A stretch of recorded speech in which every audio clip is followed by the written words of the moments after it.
এই যে কালো কোকা দুইটা বাচ্চা নিয়ে আছে, কি সুন্দর মায়ের পেটে।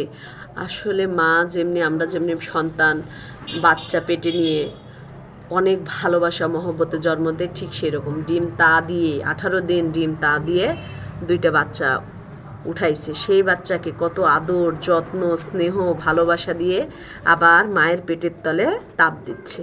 এবং এই যে দুধ আল্লাহ প্রদত্ত, এরা তো শক্ত খাবার খেতে পারবে না, সেজন্য আল্লাহ প্রদত্ত যে খাবারটা খায় এই খাবার থেকে আবার দুধ উৎপাদন হয়, আর এই দুধটা মা এসে তার সন্তানকে খাওয়ায় অনেক পরমা আদরে।